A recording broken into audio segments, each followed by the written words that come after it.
Hello guys, আসসালামু আলাইকুম।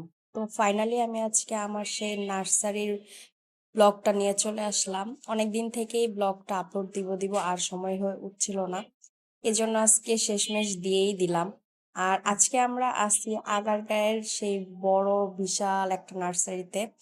আর এটা যে এত বড় নার্সারি এটা আমি কল্পনাও করতে পারি নাই। এতদিন যাওয়া আসার মধ্যে রাস্তার পাশে এই নার্সারিটা দেখতে পেতাম, কিন্তু এটা যে এত বড় এত সুন্দর একটা নার্সারি এটা আমি কখনো ভাবি নাই। তো চলেন আজকে আমি আপনাদের সঙ্গে পুরা নার্সারির ভিডিওগুলো শেয়ার করব। কিন্তু এর আগে একটা কথা বলতে চাই, আমি কিন্তু আগে এসব ছোট ছোট ক্লিপস ভিডিওগুলো দিয়েছি, অলরেডি আপনারা দেখতে পেয়েছেন যে কত সুন্দর সুন্দর গাছ এখানে পাওয়া যায়। আমার তো গাছগুলা দেখে মনে হচ্ছিল সব গাছ থেকে একটা একটা করে আমি নিয়ে যাই, কিন্তু কি আর করার, যেহেতু ঢাকা শহরে থাকি এত গাছ নিয়ে কোথায় লাগাবো।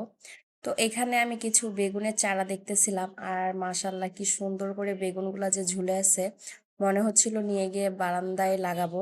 কিন্তু বারান্দায় লাগানোর মতো কোনো প্লেস নাই আমার বাসায়। তো যাই হোক, এগুলা হচ্ছে মরিচ গাছ, আর মরিচ গাছে ছোট ছোট মরিচ ধরে আছে, খুব ভালো লাগতেছিল। অনেকে কিন্তু অনেকের বারান্দায় লাগায়, আসলে সিস্টেম করলে সবকিছুই সম্ভব হয়। আমার ছেলে তো দেখে মানে চাচ্ছিল সব ফুলের গাছ নিয়ে যাবে ওখান থেকে।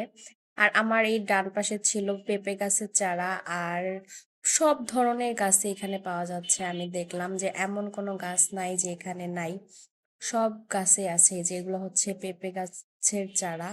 আর ওনারা বলছিল যে নিলে হয়তো বা ভালো হবে। আর আমার এই গেট ফুলটা এত বেশি পছন্দ হয়েছে, দুইটা কালার এখানে, গোলাপি আর সাদা। আর এই গাছটা আমার অনেক বেশি পছন্দ হয়েছে।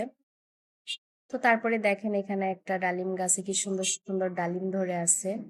ম্যাক্সিমাম ডালিম গাছে ফুল আসছে, আর কিছু কিছু ডালিম গাছে দেখলাম যে ডালিমও ধরে আছে। তো এই ছিল আমার আজকের ভিডিও। সবাই ভালো থাকবে, আর এই নার্সারিটা কেমন লেগেছে অবশ্যই জানাবেন। আল্লাহ হাফেজ।